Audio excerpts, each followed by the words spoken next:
Welcome back to the ETF Inspector. It's Sunday, September 14th, just about 2:15 in the afternoon, and this is our week look ahead and payment guesstimate video for LFGY. That's YieldMax's crypto industry option income ETF. Reminder, I'm on X at ETF_inspector1, where I post all things related to the ETFs that I cover and the videos that I put out. Nothing else. I do want to mention, if you are into Ulti, that we did do a Spaces talk this morning. You can go to either Ambassador of Quan or it's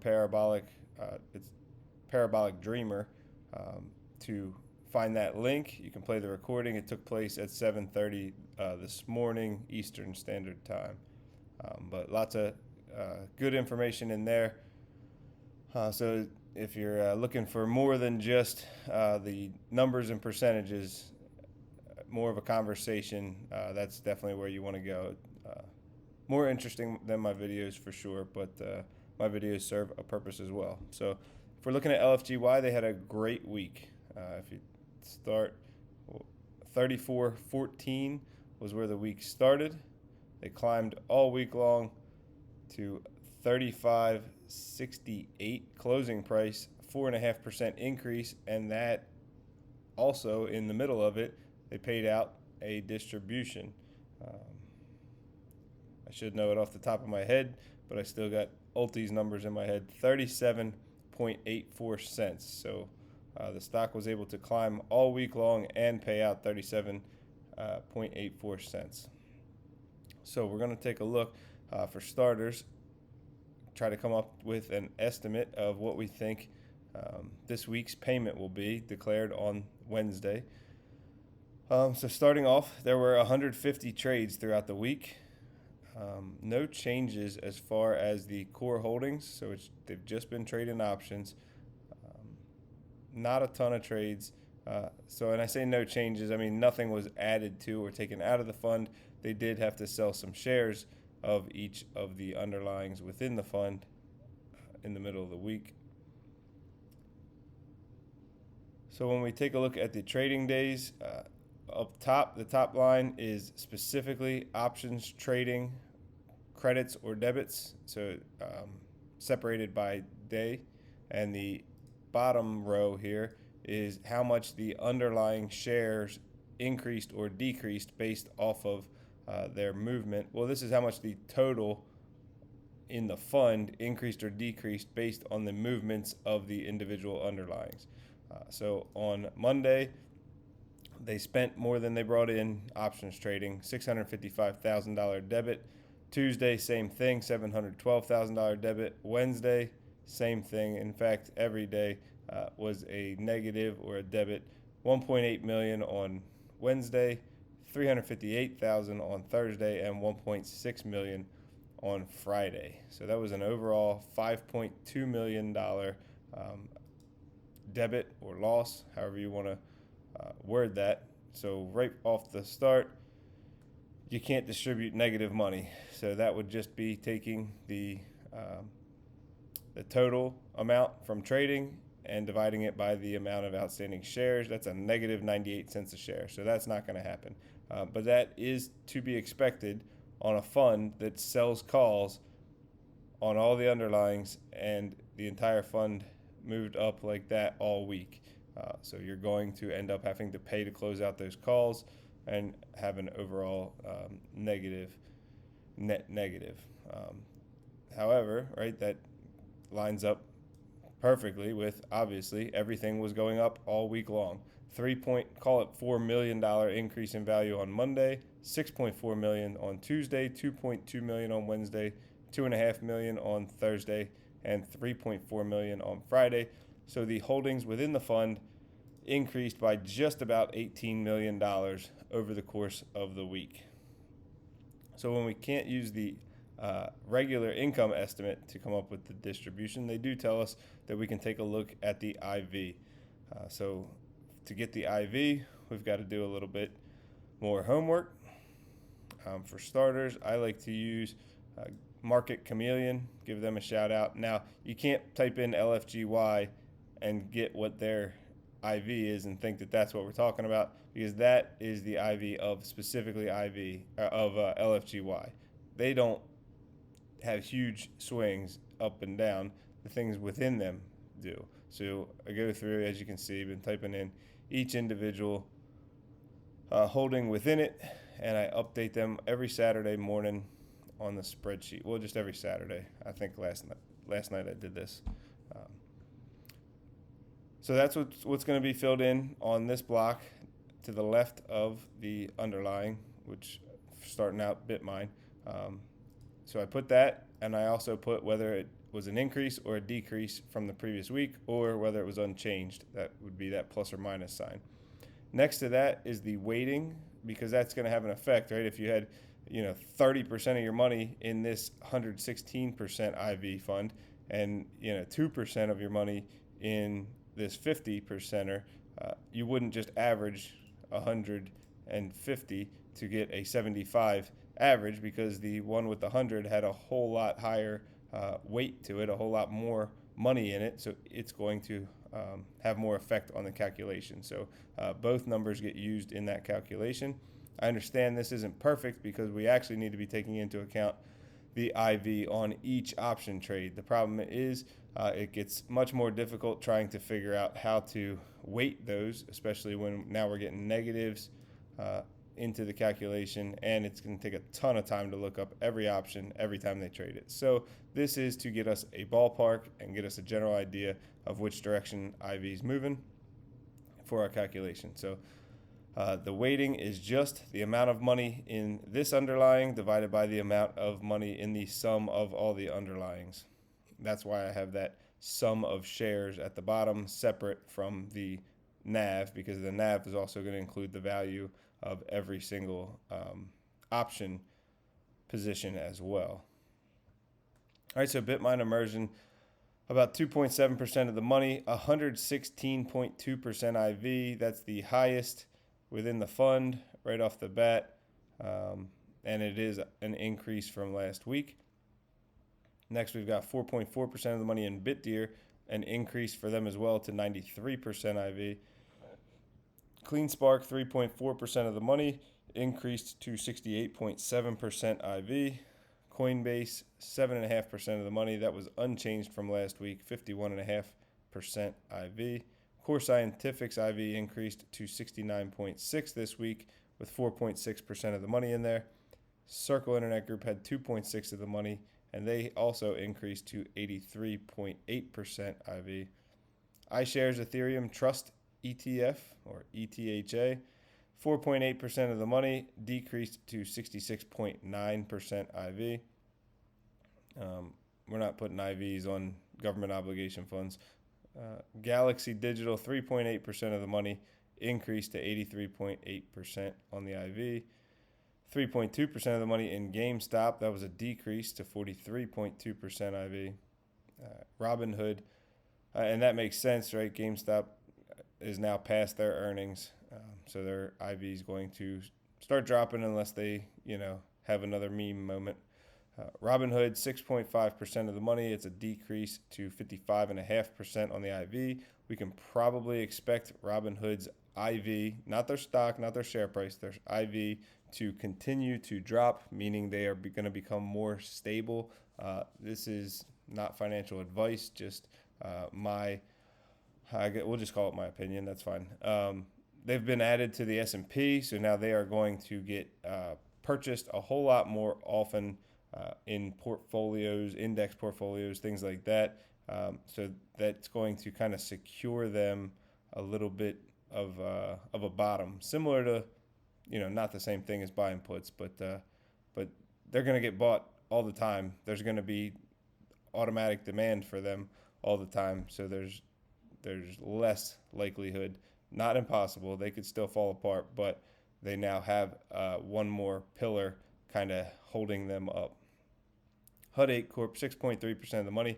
That's an increase to 91.9% on the IV. So we do have a handful that are in those 90s and then the one over 100. iShares Bitcoin Trust ETF, almost 10% of the money, should be our biggest holding. It is. 34.9% on the IV. That's kind of low. Again, this is not ulti. They are not specifically going after high volatility funds. They're specifically going after crypto and crypto related funds. And then whatever the IV is, it is, is what it is. Mara Holdings, 5.6% of the money, increased this past week to 64.7% on the IV. An increase on Mercado Libre's IV to 31.9% with 3.8% of the money in there. Strategy, just a little over 7% of the money. That's a decrease. They're under 50%, 48.8%. NU Holdings, another one that was unchanged from last week at 32.4% and just under 5% of the money. NVIDIA, this one always surprises me. I'm sure you guys are used to me saying it. With NVIDIA being as big as it is, for it to be such a small percentage, 2% in this fund, when you look at some of the most major funds out there, and NVIDIA tends to be one of their larger components. But they decreased this past week to 30.8%. Opera was 4.6% of the money. It's a decrease to 41.8%. PayPal, a little over 2.5% of the money, is a decrease to 28% IV. Here we're back to some positives. Increase to 75.3% on Riot Platforms IV with a little over 5.5% of the money. And finally, 3.6% of the money for Block was an increase to 38.1% on the IV. The average weighting is 4.76. So obviously you wouldn't call this an even allocation when we've got things as high as almost 10 and as low as in the 2s. But it's closer than it was when I started covering it. There was times where there was a 16%er in there. So overall for IV, 11 went up, 8 went down, and 2 remained unchanged. All right, obviously our share price went up this past week, like we said, and that all those changes did result with more ups than down to increase our weighted average of our underlying. So this formula takes into account the weight and the IV of each one, combines them all together. So it's 58.5%, and that gets multiplied by the share price and then divided by 52 to come up with our IV estimate, and that would be 40.15 cents. All right, so from there, I just have to take into account, right, we did lose money trading. We did increase nicely in our share value and our share price. IV is telling us in the ballpark of 40 cents. Again, we know that's not a perfect formula in any way. So then just kind of take all that into account. We also go back and look through their past distributions. Now, we should note that was their lowest ever that they just paid us, $37.84. That's the first one in the 30s. I'm double checking, but I know I checked that last week, and that is why I kept my estimate higher than that. But yeah, so that's our lowest one ever. So do I think we're going to continue in that downward trend? Or are we coming back up? What are we going to do? And what I came up with, I said 43.5 cents, which would come out to be about a 63% annual yield. It's hard to say. Sometimes when I do these, I go back and go, I should have just stuck with the IV estimate. So it may be more closer to that 40, but at the same time, they had such a great week that they've definitely got it to spare. So we will see. I'll just stick with that. 43.5 cents per share is my guesstimate for LFGY. But we'll all find out 6:55 Wednesday morning. I do put out videos each Wednesday as well. So if I also retweet or repost whenever they post them. See if we can find it real quick. Maybe not. Was this the last one? No. It was close to that, but I don't want to waste a bunch of time. But I repost their their announcement. So if you want it that way, if you just want to read it yourself, I also show how you can receive it in email form in that video, or if you'd like to hear it talked about. Not sure why the image is not loading here, but I make a video on Wednesdays as well, just breaking it down, talking about percentages, talking about return of capital, things that don't necessarily show up on that X post or Twitter. So if you'd like, that video comes out on Wednesdays. All right, and then next, I just like to take a look at how we're set up for the week with our calls sold. So LFGY trades a covered call strategy where they own the shares and then they sell calls off of that. There are, despite people's misunderstandings, there are not protective puts in LFGY. It's not to say they can't be. From our understanding of listening to the people over at YieldMax in interviews, it seems like it is available to them, but it's not being used. So they're literally the only puts that are even in this entire fund right now are on MBTX, but it is a debit put spread. So they don't even own shares, so they're not protective puts. They bought 255s and they sold 175s, trying to make money off of that, needing the stock to drop. So obviously that's not a protective put. Protective put you'd buy it, so it would increase in value if your shares dropped. So everything in here is selling calls. Sometimes they're also buying calls to open back up the upside in the event their short call gets blown through. Other times it's just the short call and that's it. So Bitmine Immersion closed at 55.09. They've got $51.50 calls sold for this coming Friday. They are already 6.5% in the money, but not sure when we're going to see them close and roll those. Obviously, the market went up big on Friday, so as things had already, I don't know what's going on with my internet, but okay, as things had already gone up earlier in the week and they rolled to the following week, then they went up again. So that's why we're going to start with some in the money. BitDeer Technology closed at $16.15. They've got $16 calls sold. They're 0.9% in the money. CleanSpark closed at $10.35. They've got 11 sold. And in this column, just if you're interested each time, that's how many options, how many contracts. So 6,246 there. They're 6.2% out of the money. Coinbase closing at 323.04. They've got 335 sold for Friday, 3.7% out of the money. Core Scientific, 1586 closing price, 1550 strike price on the sold calls for this week, 2.2% in the money. Circle Internet Group closed at 125.32. They've got 144 sold. They're almost 15% out of the money. iShares Ethereum Trust ETF closed at 35.36. They've got $33.50 calls sold, so they are 5.2% in the money already. The tough part about things like this, where they're starting in the money, any upward movement in the shares of specifically like a iShares Ethereum Trust will not help our overall value of the fund.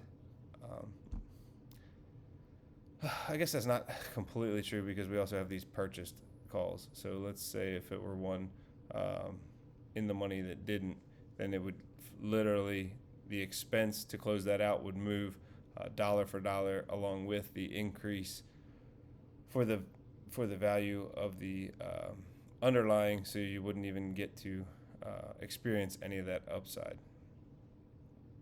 But okay, as far as we'll talk about government obligation funds and cash at the end.